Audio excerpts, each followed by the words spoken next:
बिस्मिल्लाहिर्रहमानिर्रहीम, अस्सलाम वालेकुम। आज हम जिस टॉपिक पे बात करेंगे वो इंतहाई फंडामेंटल लेकिन बहुत अहम टॉपिक है। वो है कि व्हाट इज़ रिसर्च। अमूमी तौर पे हमने ये देखा है कि रिसर्च स्टूडेंट्स हमारे पास आ जाते हैं, एमएस इवन पीएचडी के, तो उन्हें इस क्वेश्चन की बेसिक्स का नहीं पता होता कि वो रिसर्च क्यों कर रहे हैं।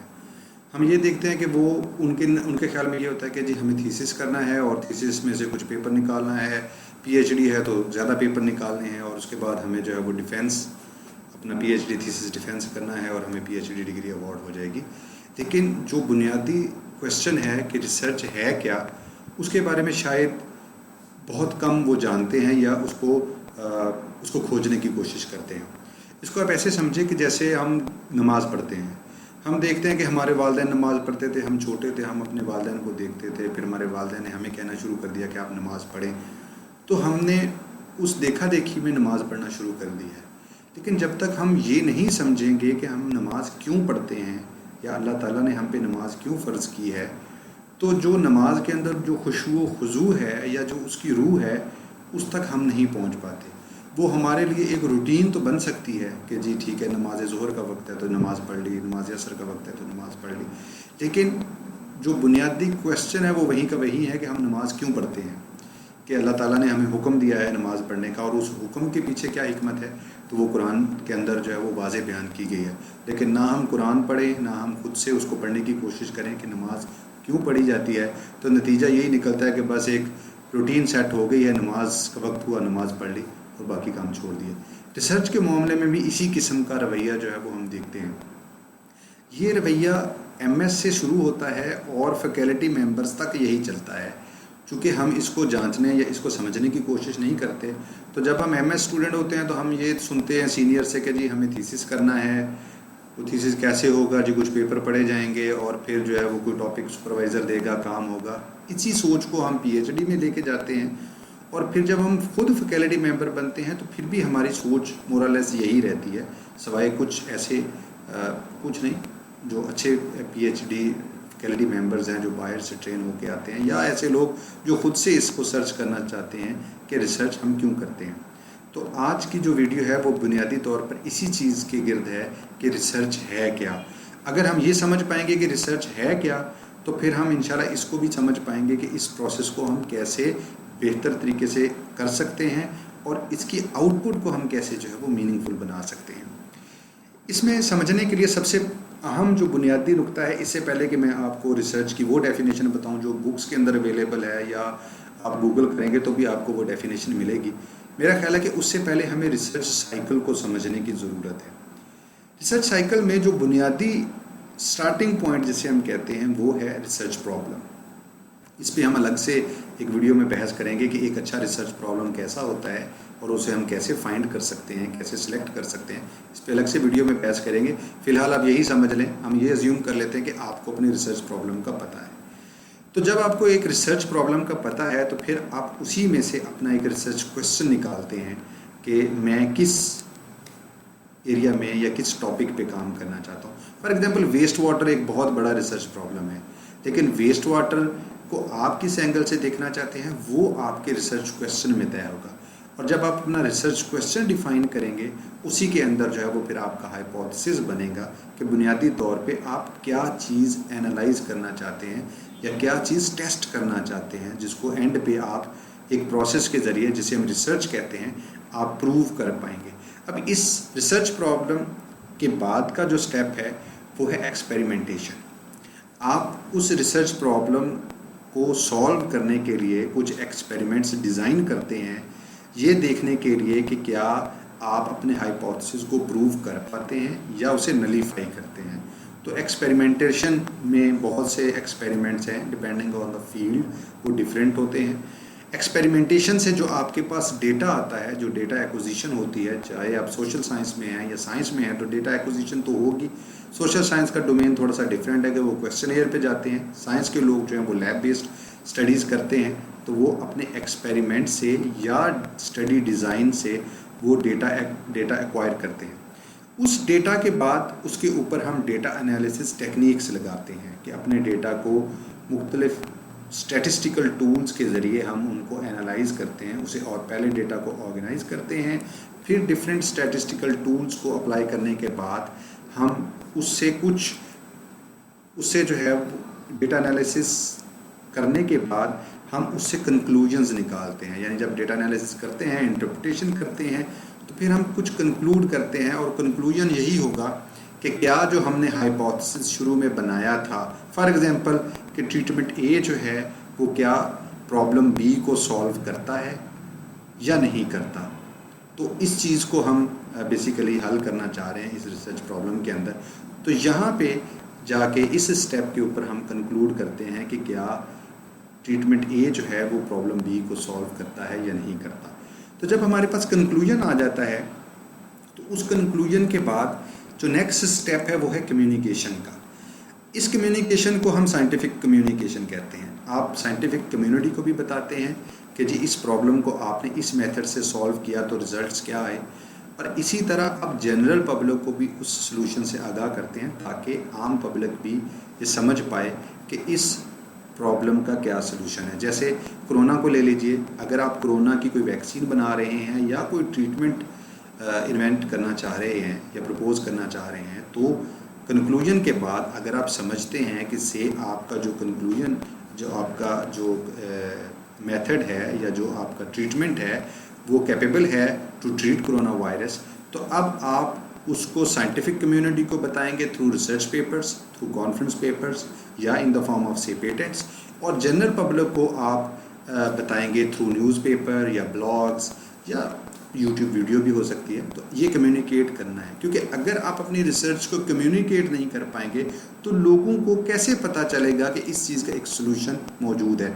अदरवाइज़ वो री इन्वेंटिंग द व्हील की स्टोरी जो है वो बन जाती है कि हर बंदा अलग से अगर सलूशन ढूंढने बैठ जाए तो उसके लिए ना तो इतनी रिसोर्सेज हैं ना इतना टाइम। इस कम्युनिकेशन स्टेप के बाद एक और स्टेप भी है, वो ये है कि हम दोबारा एक रिसर्च प्रॉब्लम पे पहुंचते हैं, क्योंकि जो कंक्लूजन हमने निकाला है, फॉर एग्जांपल वो पार्शियल कंक्लूजन है कि उस पर हमें मज़ीद कुछ क्लू मिलता है कि हम एक और नया रिसर्च प्रॉब्लम हमारे सामने आ जाता है, हम उसको लेके चलते हैं। तो उस रिसर्च प्रॉब्लम के बाद हम फिर इसी साइक्लिक प्रोसेस में आ जाएंगे। तो सबसे अहम जो चीज़ समझने वाली है वो है ये रिसर्च साइकिल। अगर हम इस रिसर्च साइकिल को समझ लें तो उसके बाद एक कंक्लूजन के बाद हमें रुकना नहीं है, हमें उस कंक्लूजन की बेस पे अपने रिसर्च प्रॉब्लम को या तो रीडिफाइन करना पड़ेगा, रीओरिएंट करना पड़ेगा, या उसकी बेस पे कोई नई चीज़ जो कि during the experimentation and data analysis हमने देखी है या फील की है, उसको लेके हम एक नया रिसर्च प्रॉब्लम या एक मॉडिफाइड रिसर्च प्रॉब्लम पे जाएंगे और फिर यही साइकिल चलाएंगे। अब इस रिसर्च साइकिल के मेरी नज़र में बेसिकली रिसर्च साइकिल यही रहेगा, लेकिन इसके लेवल्स हैं। अगर एक एमएस स्टूडेंट है तो उसका सुपरवाइज़र उसके टाइम कंस्ट्रेंट को देखते हुए उसे सिर्फ 1 साइकिल तक फिक्स करेगा, ताकि उसके पास 1 साल का टाइम है तो वो 1 साल के अंदर 1 साइकिल जो है उसको रन करे, एंड दैट मीन्स एक एक्सपेरिमेंट करे, बड़ा एक्सपेरिमेंट, जिसमें मेरे ख्याल में कम से कम एक रिसर्च पेपर जो है वो उसमें से निकल आए। लेकिन पीएचडी के अंदर ये मल्टी साइकिल हो जाता है, इसमें 3 से 5 साइकिल्स जो हैं वो होते हैं, और बुनियादी तौर पे हम चूँकि एक प्रॉब्लम को सॉल्व करना चाह रहे होते हैं, तो फिर जब भी हम एक पहले एक्सपेरिमेंट के कंक्लूजन पे पहुंचेंगे तो हमारे सामने कोई नई चीज़ आ जाएगी या कोई नया लिटरेचर आ जाएगा, जिसकी बेस पे हम अपना नया रिसर्च क्वेश्चन जो है, मॉडिफाइड रिसर्च क्वेश्चन जो है उसको प्रिपेयर करेंगे। जब आप पोस्ट डॉक में जाते हैं तो उसमें मल्टीपल साइकिल्स भी हो सकते हैं, या ये भी हो सकता है कि एक स्टडी की बेस पे जो आपका पीआई है वो ये समझे कि हमारे पास एक ब्रांड न्यू आइडिया आ रहा है, तो हम क्यों ना उस आइडिया को भी ट्राई करें। मीन्स कि एक साइक्लिक प्रोसेस भी चलता रहेगा, लेकिन वो at the same time pi जो है वो पोस्ट डॉक से ये कह सकता है कि आप एक नया साइकिल या एक नया रिसर्च साइकिल जो उसे एग्जीक्यूट करें। जो आपका सुपरवाइज़र है, चूँकि वो for several years he is into the research, so he knows so many things. हो सकता है कि आप एमफिल करके चले जाएं तो आपके काम पे वो एक नए स्टूडेंट को उस पर लगा दे, और चूंकि उसके पास 10 स्टूडेंट्स हैं तो वो हो सकता है कि 10 डिफरेंट रिसर्च साइकिल्स जो है वो उनको रन कर रहा हो। तो ये रिसर्च यही रहेगी, लेकिन इसके लेवल जो हैं वो वेरी कर जाएंगे। एमएस का लेवल और होगा, पीएचडी का लेवल मल्टी साइकिल होगा, पोस्ट डॉक का जो लेवल है वो मल्टी साइकिल भी हो सकता है, 2 डिफरेंट साइकिल्स भी हो सकते हैं। और पीआई या सुपरवाइज़र जो होता है या जो प्रोफेसर होता है वो तो डिफरेंट साइकिल्स रन कर रहा होता है, और बाद वो डिफरेंट एरियाज़ में काम कर रहा होता है, जिसमें डेफिनेटली उसके पास डिफरेंट रिसर्च साइकिल्स जो हैं वो चल रहे होते हैं। अब अगर इस रिसर्च साइकिल प्रोसेस को अगर हम समझ लें, तो अब हम उसकी जो थ्योरेटिकल डेफिनेशन है रिसर्च की, उसको समझ सकते हैं कि रिसर्च जो है वो एक सिस्टमैटिक इन्वेस्टिगेशन है। हम ब्लाइंडली किसी चीज़ में नहीं चले जाते। एक बंदा दावा करता है कि जी ज़मीन सूरज के गिर्द घूमती है, तो अब हम उनसे कहेंगे कि जी आप साबित करें कि ये आप सही कह रहे हैं। तो उस चीज़ को प्रूव करने के लिए अब उसका रिसर्च क्वेश्चन यही बनता है कि ज़मीन सूरज के गिर्द घूमती है। अब उसे इसको प्रूव करना है, तो उसके लिए जो है वो पहले उस हाइपोथेसिस बनाएगा कि जी ज़मीन सूरज के गिर्द नहीं घूमती, ये नल हाइपोथेसिस है, अल्टरनेट ये है कि घूमती है। उस हाइपोथेसिस की बेस पे वो कुछ एक्सपेरिमेंट्स डिज़ाइन करेगा, कोई टेलीस्कोप्स की मदद से वो अपने ऑब्जर्वेशंस लेगा, रीडिंग्स लेगा, एक्सपेरिमेंट्स डिज़ाइन करेगा। एक्सपेरिमेंट की बेस पे उसके पास डेटा आएगा, और उस डेटा को वो इंटरप्रेट करेगा थ्रू स्टैटिस्टिकल टेक्निक्स। और फाइनली इस सारे जो पिछले स्टेप्स हैं उनकी बेस पे वो कुछ कंक्लूड करेगा कि क्या उसका नल हाइपोथेसिस जो है वो वेरीफाई हो रहा है या अल्टरनेट हाइपोथेसिस जो है वो वेरीफाई हो रहा है। और उसमें कंक्लूजन के बाद वो कुछ फ्यूचर क्वेश्चंस जो हैं उसके जहन में आएंगे कि ड्यूरिंग द एक्सपेरिमेंट और डेटा एनालिसिस उसने कुछ ऐसी चीज़ें ऑब्जर्व की होंगी जो अननोन रीजन्स होंगे, ताकि वो उनको एक्सप्लोर करे, तो वो उसके लिए कुछ फ्यूचर क्वेश्चंस बन जाते हैं। तो ये तो है उसकी डेफिनेशन कि रिसर्च जो है वो सिस्टमैटिकली कैसे आपको प्रॉब्लम सॉल्विंग सिखाती है। रिसर्च कंसिस्ट्स ऑफ, अब ये एक अलग से चीज़ है, ये मैं चाहता हूँ कि ये पीएचडी जो स्टूडेंट्स हैं या एमएस स्टूडेंट्स हैं उन्हें ये समझना चाहिए कि रिसर्च उनकी है। जो लास्ट टाइम मैंने सुपरवाइज़र के केस में बात की थी कि सुपरवाइज़र के साथ कैसे अच्छा वर्किंग रिलेशनशिप बनाया जा सकता है, तो उसी सिलसिले को आगे बढ़ाते हुए कि रिसर्च जो है वो प्राइमरीली स्टूडेंट की रिस्पॉन्सिबिलिटी है। और ये अगर आप देखें रिसर्च साइकिल प्रोसेस को भी देखें तो ये बुनियादी तौर पे एक ट्रेनिंग का पार्ट है। एमएस में आप देखें कि कोर्स वर्क और रिसर्च वर्क तकरीबन इक्वल होते हैं। वन ईयर आप कोर्स वर्क करते हैं, 1 ईयर आप रिसर्च करते हैं, तो 50-50% का एक मिक्स है। पीएचडी में जाके उसकी कंपोजिशन बदलना शुरू कर देती है, 20-80% हो जाता है। पोस्ट डॉक में जाते हैं तो प्योरली रिसर्च कर रहे होते हैं। फैकल्टी में आते हैं तो आप रिसर्च भी कर रहे हैं और पढ़ा भी रहे हैं, एक डिफरेंट मिक्स आपके सामने होता है। तो रिसर्च जो है वो उसके जो पिलर्स हैं मेरी नज़र में वो ये हैं कि सबसे पहले आस्किंग अ नॉवल क्वेश्चन। जितना नॉवल आपका रिसर्च प्रॉब्लम होगा उतना ही इम्पैक्टफुल आपकी रिसर्च आउटपुट होगी। इस चीज़ को समझ लें। अगर आपका रिसर्च क्वेश्चन ही ट्रिवियल है या बड़ा ऑर्डिनरी सा है तो आप जितना मर्जी जोर लगाएं आपकी जो रिसर्च आउटपुट है वो भी ट्रिवियल होगी, बहुत ऑर्डिनरी होगी। दूसरे नंबर पे नॉवल क्वेश्चन तो आपके सामने आ गया है, अब आपने उसका आंसर भी ढूंढना है। तीसरा जो स्टेप है वो ये है कि आपने जो नॉलेज क्रिएट किया है through first asking a novel question then answering a novel question, तो जो नॉलेज क्रिएशन आपने की है you have to communicate this knowledge to the community, to the scientific community and to the public. Otherwise आप ये समझें अगर antibiotics जिसने भी इजाद की थी वो ना बताता दूसरे साइंटिस्ट को या पब्लिक को, तो क्या होता? आज हज़ारों लोग भी मर रहे होते। इसी तरह से बाकी जो रिसर्च है अगर लोग उसे कंटेन कर लें तो मार्केट में तो कोई चीज़ नहीं आएगी, कोई नई प्रोडक्ट, कोई नया प्रोसेस या कोई नई टेक्निक जो है वो नहीं आ सकेगी। तो रिसर्च की एक जो पहले स्टेप में मैंने आपको बताया वो है उसकी थ्योरेटिकल डेफिनेशन, और जो प्रोसेस जिन पिलर्स पे खड़ा है वो 3 पिलर्स हैं कि नॉवल क्वेश्चन होना चाहिए, आप उसका आंसर करें और जो नॉलेज क्रिएशन करें then you have to communicate it to the community. अब रिसर्च को अगर आप साइक्लिक प्रोसेस की शक्ल में देखें तो मेरे नज़रिए इसकी डेफिनेशन बड़ी डिफरेंट है। मैं समझता हूँ कि ये एक सिंगल वर्ड नहीं है रिसर्च, बेसिकली ये कंपाउंड वर्ड है और इसमें जो बैकबोन है वो सर्च है। Actually first you search for a good problem then you search for a good solution. तो आप बुनियादी तौर पे सर्च कर रहे हैं और इसके साथ अटैच हो जाता है रिसर्च। और जब मेरे ख्याल में जब हम इसके साथ री लगा देते हैं रिसर्च, तो it is a cyclic process of searching problem and solution. ये वही रिसर्च साइकिल है जो मैंने पहले आपको एक्सप्लेन किया था।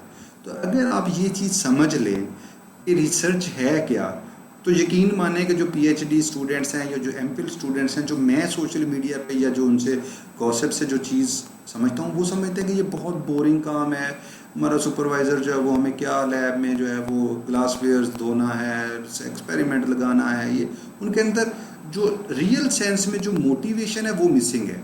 और मेरा ख्याल ये है कि उस मोटिवेशन के मिसिंग होने की बुनियादी वजह ये है कि उन्हें पता ही नहीं है कि रिसर्च है क्या। तो अगर वो ये समझ लें कि हम एक एक्सपेरिमेंट करेंगे, हम एक कंक्लूजन तक पहुंचेंगे और वहाँ से हमें एक नया क्वेश्चन मिलेगा, तो उस क्वेश्चन को फिर हम सॉल्व करेंगे और एक और आंसर हमारे पास आएगा, मे बी एक कोई नई चीज़ हमारे सामने आए।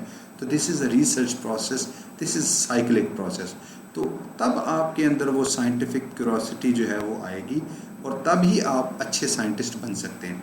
मैं किसी और वीडियो में इस पर बात करूँगा कि एक क्वेश्चन सामने आ रहा है कि जी there are so many PhDs coming from China, producing in Pakistan, coming from Korea, coming from Europe, competition level is too high. तो अब अपने आप को डिफ्रेंशिएट कैसे करेंगे? आपकी जो रिसर्च है उसकी क्वालिटी, उसका इम्पैक्ट और आपकी जो रिसर्च मैच्योरिटी है, बुनियादी तौर पे ये चीज़ें इंटरव्यू में छुप नहीं सकती। अगर आपने सारा काम अपने हाथ से किया है and you have gone through all the process steps, तो मेरा ख्याल है कि you will be a really mature and solid researcher. तो आप इंटरव्यू में definitely you will outshine. Doesn't matter कि from where you are doing your PhD, but your skills and your research maturity will tell the interview panel that you are really good researcher। तो इस चीज़ को समझ लें कि ये research जो है ये रिसर्च है, it's a continuous cyclic process and you have to be in that process. इसको समझने के लिए मैंने जो पढ़ा है मैं आज आपके साथ शेयर कर देता हूँ। ये प्रोफेसर यूरी एलन है, ये इसराइली प्रोफेसर हैं और I'm really a great fan of him. He has like produced wonders। और अगर आप इनका रिसर्च ग्रुप को ट्रैक करें, वाइजमैन इंस्टीट्यूट ऑफ टेक्नोलॉजी को, तो मेरा ख्याल है कि हर साल इनके साइंस और नेचर में पेपर आते हैं। और जो ज़्यादा इंटरेस्टिंग बात है वो ये है कि he is a physicist but now he is a molecular biologist. तो उन्होंने अपनी फिज़िक्स की एप्लीकेशन को मॉलिक्यूलर बायोलॉजी में ढूंढा है और now he is producing wonderful research. आप गूगल स्कॉलर पे जाएंगे तो उनकी साइटेशंस जो हैं मोर देन 50,000 हैं, 50,000। 2009 में उन्होंने सेल में एक बड़ा शॉर्ट सा पेपर लिखा और जिन लोगों को सेल के बारे में पता है, इज़ अ वंडरफुल जर्नल और इसका impact factor is around 30-35। Brilliant, मतलब एक्सीलेंट रिसर्च जर्नल है।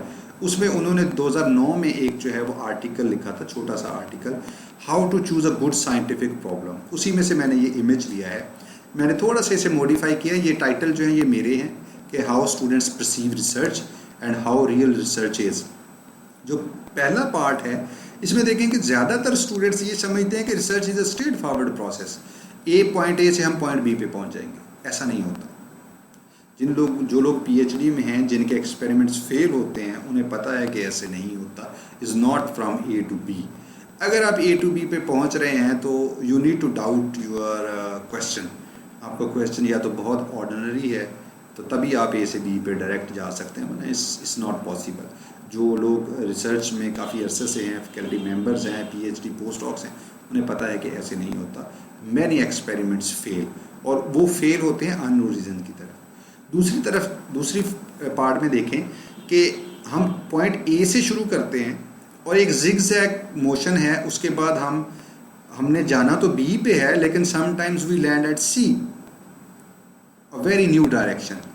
तो ये वही चीज़ है जो मैंने आपसे कही थी कि जब आप रिसर्च साइकिल में जाते हैं और कंक्लूड करते हैं तो वहीं से आपको समटाइम्स नए रिसर्च क्वेश्चन या मॉडिफाइड रिसर्च क्वेश्चन मिलता है। इस केस में देखें कि A से B पे नहीं गए बल्कि A से C पे लैंड किया है और still there is a cloud. और ये वो क्लाउड है जो आप समझे अननोन रीजन है जिसको अभी हम आइडेंटिफाई नहीं कर पाए।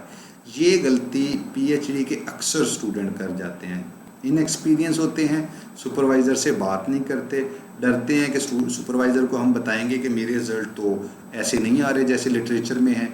नुकसान ये होता है कि असल में वहाँ कोई अननोन रीजन आ जाता है, और अगर आप उस अननोन रीजन को अनलॉक करें तो हो सकता है कि आप बहुत अच्छी पब्लिकेशंस या बहुत अच्छे रिजल्ट्स पे जा पहुँचें।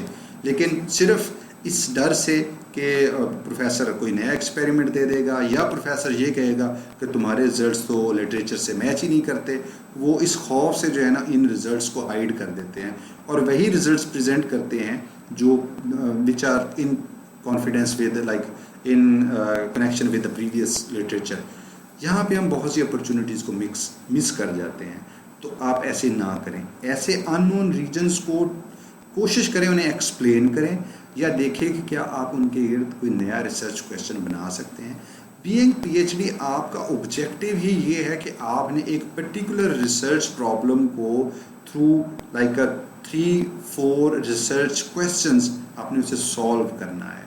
अगर आप उसे सॉल्व नहीं कर पाए तो मेरे ख्याल में आप अपने पीएचडी का जो मेन ऑब्जेक्टिव है उसे अचीव नहीं कर पाते। तो इसलिए हमेशा याद रखें कि अननोन रीजन या अनएक्सप्लेन्ड जो रिजल्ट्स हैं उनको कभी भी अंडररेट ना करें। उसमें बहुत बड़ी अपॉर्चुनिटीज़ भी जो हैं वो आपके पास हो सकती हैं।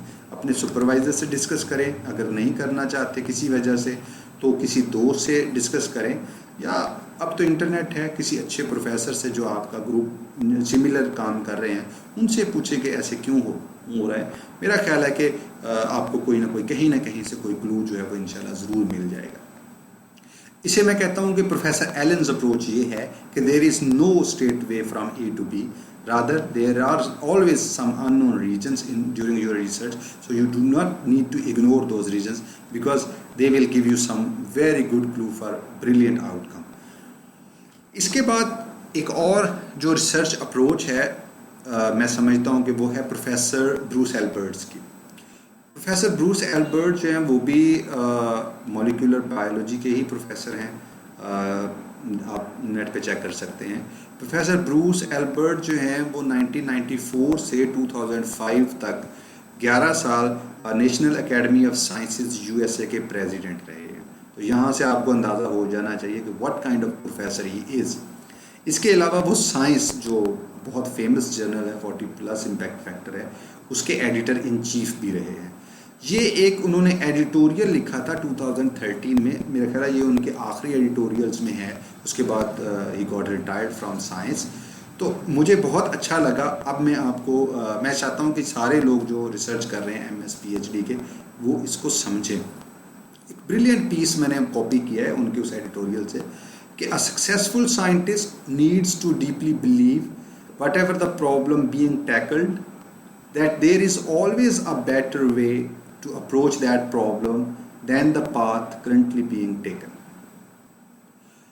जो आसान अल्फाज में प्रोफेसर अल्बर्ट्स ये हमें समझाना चाह रहे हैं कि हम फॉर एग्जांपल हमने एक अपना रिसर्च प्रॉब्लम था उसे सॉल्व कर लिया, तो वो ये कह रहे हैं कि एक जो अच्छा और सक्सेसफुल साइंटिस्ट है वो ये नहीं समझता कि जो सोल्यूशन मैंने ढूंढा है it is the ultimate solution और एब्सोल्यूट सोल्यूशन। नहीं, वो कहते हैं कि आप हमेशा अपने आप को ये दोहराएं, बावर करवाएं कि अभी भी इस प्रॉब्लम का मेरे ढूंढे हुए सोल्यूशन से भी बेहतर कोई सोल्यूशन जो है वो एग्जिस्ट करता है और मुझे वो ढूंढना है। कहते हैं कि जब ये एक बेसिक ह्यूमन साइकोलॉजी का है, जब हम अपने ब्रेन में इस किस्म की फीडिंग कर देते हैं तो नतीजा ये निकलता है कि हमारा ब्रेन एक अलर्ट पे चला जाता है और वो कॉन्टीन्यूसली सोचता रहता है कि यार इस प्रॉब्लम को मैंने ऐसे सॉल्व किया था, इसको मज़ीद बेहतर कैसे किया जा सकता है। फॉर एग्जांपल आपने एक मेथड डेवलप किया जो से 98% एक्यूरेसी के साथ किसी से डिज़ीज़ को आइडेंटिफाई करता है, तो अभी भी आपके पास 2% का मार्जिन है। और अगर डिज़ीज़ ऐसी है जैसे कैंसर है, जैसे एड्स है, जैसे कोरोना है, तो आप 2% का मार्जिन ऑफ एरर भी बर्दाश्त नहीं कर पाएंगे, आप उसे अफोर्ड नहीं कर सकते। तो दैट मीन्स कि अभी भी आपको उस 2% के ऊपर काम करना है। तो ये है वो चीज़ कि हम अपने ही डेवलप किए हुए सॉल्यूशन को अभी और मॉडिफाई कर सकते हैं। तो वो फिर अगेन वो साइक्लिक प्रोसेस बन जाता है जिसमें हमें दोबारा से उसको मॉडिफाई करना है, अपने रिसर्च क्वेश्चन को मॉडिफाई करने के बाद दोबारा से उस साइकिल में आना है और एक और बेहतर मेथड जो है वो ढूंढना है।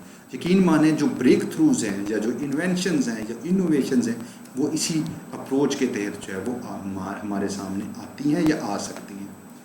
इन दो अप्रोचेस के बाद रिसर्च को एक और एंगल से भी समझने की ज़रूरत है और स्पेशली पाकिस्तान के डोमेन में हमें इस पर फोकस करना चाहिए। सबसे पहले ये है कि क्या आप बेसिक रिसर्च करना चाहते हैं या अप्लाइड रिसर्च करना चाहते हैं। बेसिक रिसर्च में जहाँ पे लैब इन्वॉल्व नहीं है वहाँ पे तो मेरे ख्याल में कोई इशू नहीं है, लेकिन जहाँ पे लैब इन्वॉल्व है बेसिक रिसर्च में तो उसमें ये समझें कि इस केस में आपको बहुत हाईली इक्विप्ड लैब टेक्निक्स चाहिए होती हैं।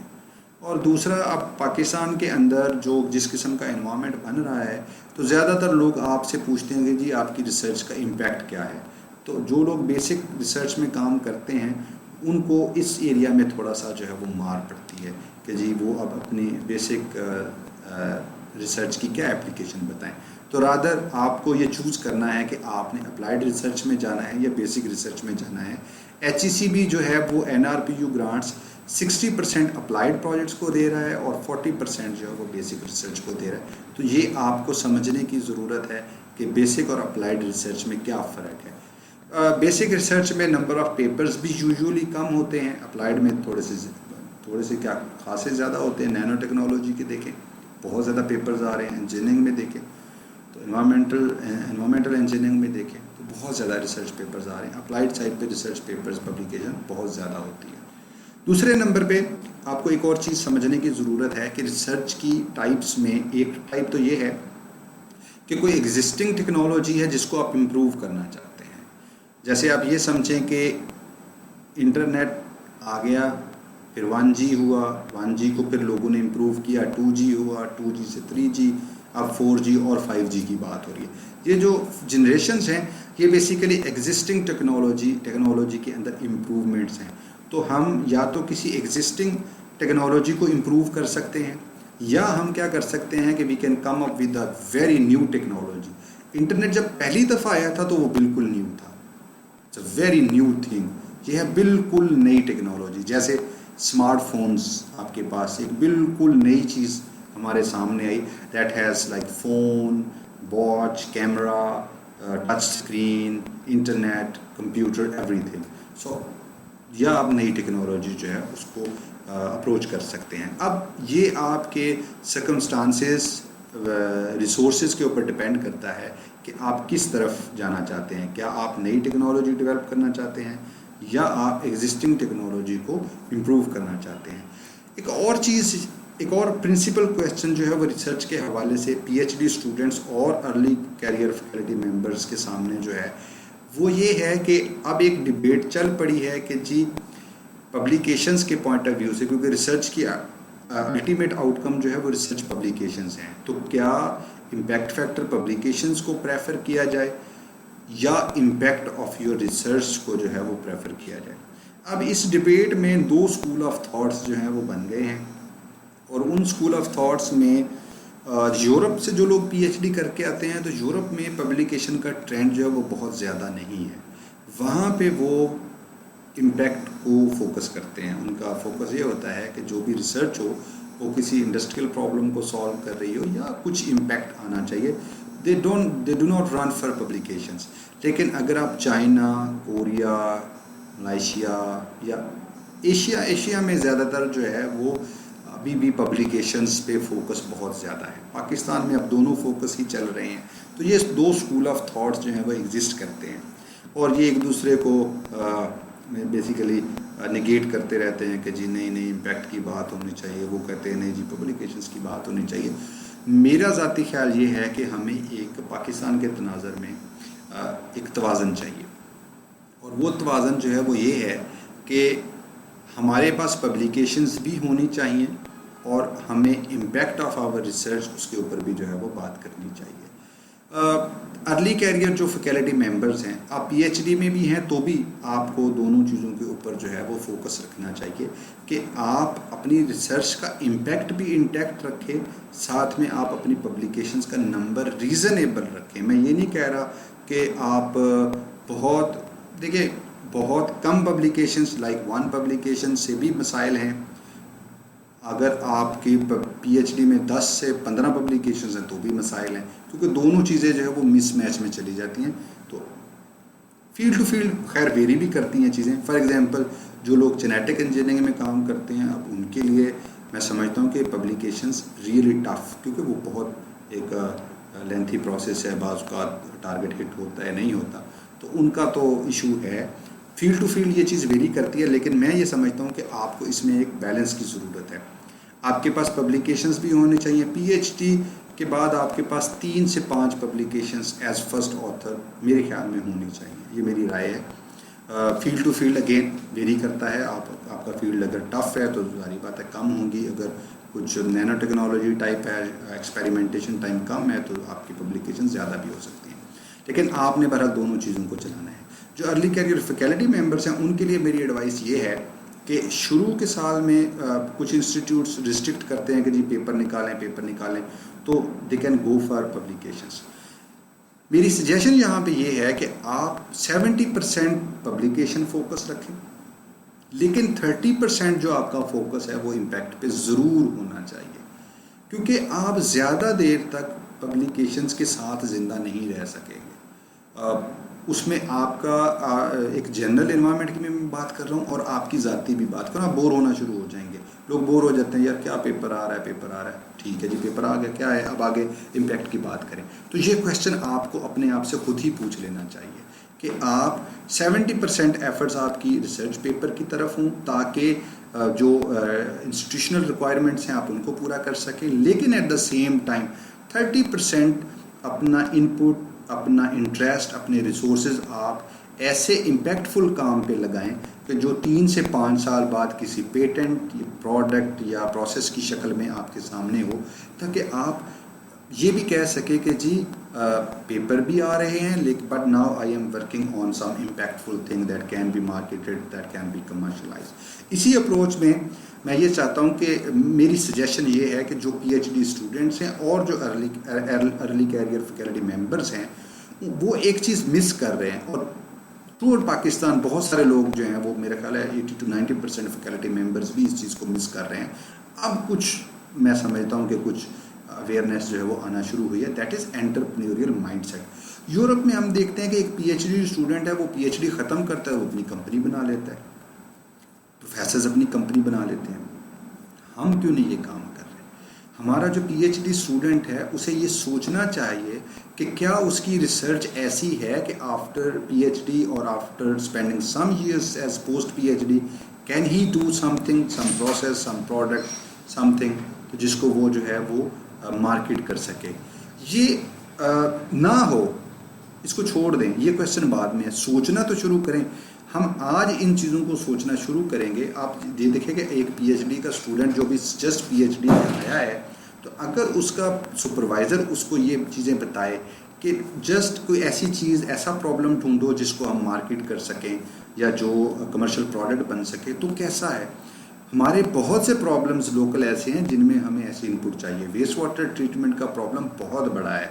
क्या हमारे लोकल जो डिपार्टमेंट्स हैं, यूनिवर्सिटीज़ हैं, क्या वो ऐसी कोई टेक्नोलॉजी पे काम करें? देखिए हम टेक्नोलॉजी इंपोर्ट कर लेते हैं, लेकिन उस टेक्नोलॉजी की मेंटेनेंस जो है वो बहुत बड़ा चैलेंज है, क्योंकि जो बाहर से लोग आते हैं वो उसी डॉलर्स में चार्ज करते हैं और वो टेक्नोलॉजी जो है वो बहुत महंगी होती है। उसमें कोई भी इशू आ जाएगा तो दोबारा आपको बाहर से लोग बुलवाने पड़ेंगे। उसकी बजाय अगर आप इंडिजिनस टेक्नोलॉजी आपके पास है तो आपके पास सप्लायर भी लोकल है, वो लोकली अवेलेबल चीज़ों से ही वो टेक्नोलॉजी चूँकि बनी है, तो इसलिए आपके पास सोल्यूशन भी है। ये चीज़ मैंने चाइना में देखी थी कि चाइना में जो रूटीन एनालिसिस हैं उनके लिए वो चाइनीज़ मेड केमिकल्स यूज़ करते थे। पाकिस्तान में देखेंगे चाइनीज़ की रेपुटेशन क्या है। तो मैंने एक दोस्त से पूछा कि ऐसा क्यों है। वो कहता है कि यार अगर चाइनीज़ खुद अपने केमिकल्स को यूज़ नहीं करेंगे तो टेक्नोलॉजी मैच्योर कैसे होगी। उनका फोकस ही ये है कि हम इसको यूज़ करते हैं, जो प्रॉब्लम्स आएंगे हम उन्हें आहिस्ता आहिस्ता मॉडिफाई करेंगे and one day we will be equivalent to Merck. तो ये अप्रोच एंटरप्रेन्योरियल माइंडसेट जो है इज़ जस्ट अ माइंडसेट। अगर आप इसको अपनी रिसर्च के साथ इंटीग्रेट करेंगे तो आप देखेंगे कि आप कि बिल्कुल रीओरिएंट हो जाएगा आपका का सारा रिसर्च के बारे में, आपके कॉन्सेप्ट्स, आपकी डेफिनेशन। और यही चीज़ हमें चाहिए।